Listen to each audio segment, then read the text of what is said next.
Folks, welcome back. Today I'm going to give you my honest take on Mega Evolutions. We were finally able to open it on stream last night. We went through over 3 cases worth. It was roughly around 700 packs total were opened, which I feel like has given me a pretty good perspective. I get an idea of the set.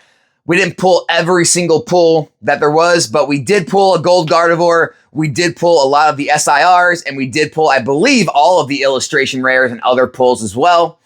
And I have some bad news. This set, in my opinion, is not going to crash. This price is not going to correct in any major way. I think it is going to remain in the high 200s to the low 300s, even after release.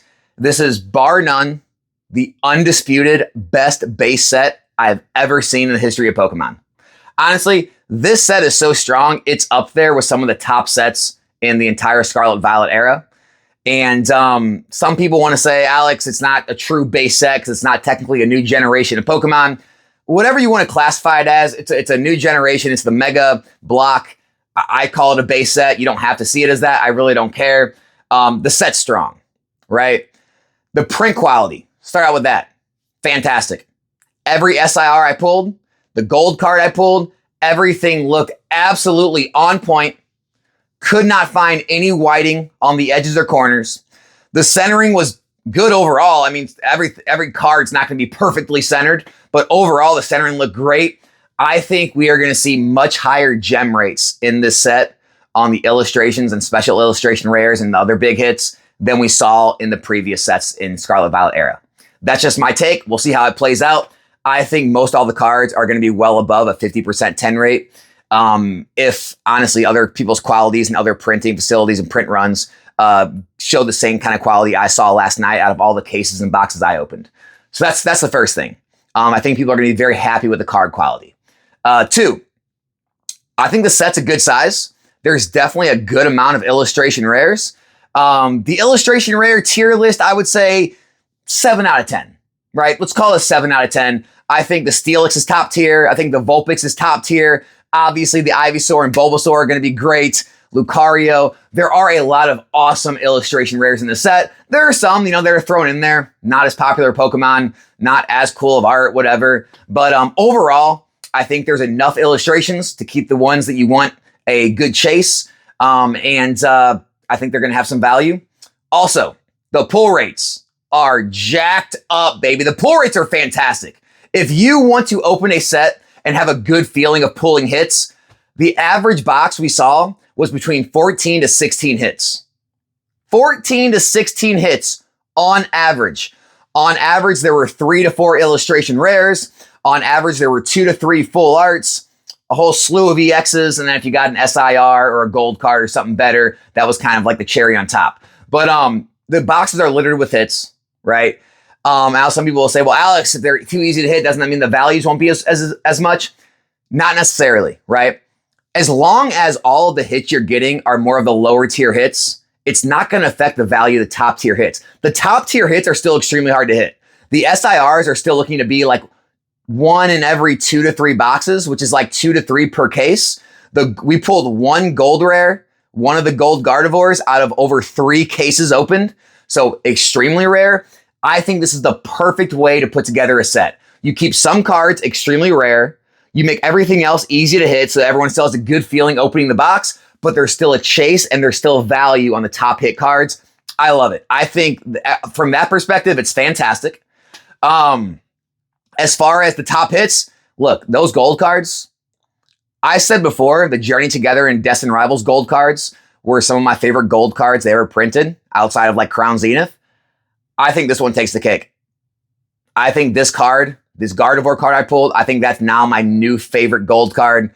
I love the gold texturing. I love how it's in, more of an exclusive art. It's not just a copy paste of one of the full arts. I like it.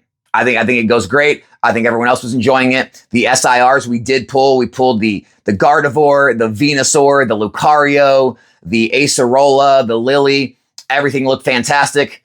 My personal favorite, may not be yours, was the Lucario fighting the Venusaur. I know most people liked the Gardevoir. I think that's going to be probably the most expensive. I know the Venusaur was cool too. But all the SIRs on point, looking great. I think they're popular enough of Pokemon to really carry the set. I mean, everyone loves Gardevoir. They put it in all kind of sets now. SV Base had it. Paldean Fates had it.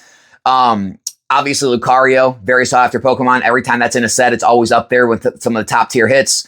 Venusaur, one of the big three. Lily has carried sets before. What did it carry? Was it Ultra Prism or was it one of the other sets in Sun and Moon era? I mean, Lily can carry sets. Obviously, Lily's Clefairy and Journey Together, that's not the top hit because of Clefairy, guys. It's because of Lily. So having a Lily SIR in this set, Acerola is always a popular trainer as well. I think it did a great job. I know people want me to get on here and like cool off the fire and pour some water on the flames. I can't do it. I can't do it without lying. This set is fantastic. If it was in Scarlet Violet era, I mean, it's maybe only second to Destined Rivals. I think it's better than Surging. I think it's better than Paldea. I think this is probably the second best set we've seen in the last few years for a mainline set. I'm not going to get into Prismatic and 151 and Prismatic or Paldean Fates and all that. For a mainline booster box set, I think it's probably second to Destined Rivals. My take. And so I think this set's going to sell extremely well. I think it's going to hold up price point wise. And I think it's probably going to appreciate going forward, depending on how big the supply is coming out in the second wave. But I think it's going to get opened in mass. This set got opened almost as much as Destined Rivals on release night. And honestly, I don't even think it's fair because I believe when we released Destined Rivals, we did a special release night where that was all we offered. Whereas last night, we actually offered the full inventory of all 30-something items I have. And some of those other items were selling as well, right? We were selling Celebrations packs. We were selling Destined Rivals packs and Prismatic Evolutions packs.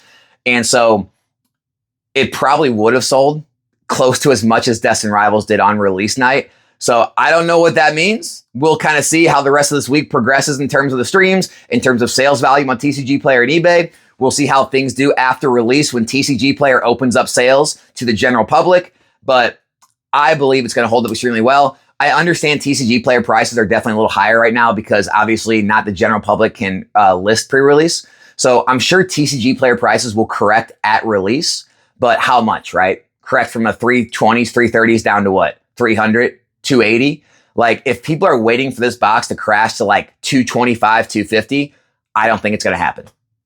I don't think it's going to happen, right? That's just my take. You can disagree with me, but this is going to set us up perfectly going into Phantasmal Flames. You guys know I don't keep track of a lot of the rumors and a lot of the leaks, but it's impossible not to have people, message me some of this stuff. I did see, I guess they confirmed that Charizard artwork, the one with the Charmander, Charmeleon, regular Charizard in a Mega Charizard. That's the best Charizard I've ever seen. I've never seen a Charizard that I like more than that card. I'm sure many others out there agree with me and feel the same way.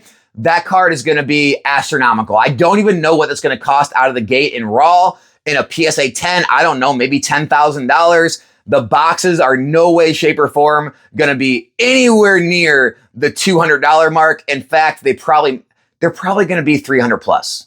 That's where we're at, guys. That's where the demand is. Pokemon is putting out banger after banger set. Until we get to a point where demand actually falls off in a great deal, or they finally put out some bad sets, which honestly, Black and White's probably the weakest set we've seen in the last few, and honestly, it's still strong. Reshiram Zekrom still holding strong. The red Victini, you got the Seismitoad, you have some other, illustrations keeping it up, or an SIR's keeping it up, Reshiram Zekrom. I don't even think that's that weak of a set. So I think Pokemon's finally dialed in.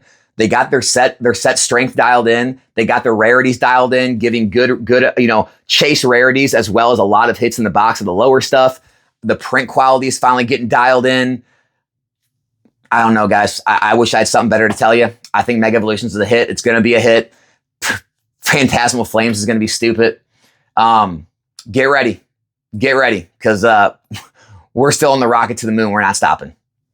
That's my take. Let me know what you guys think. Be back in a new one soon. I'm out.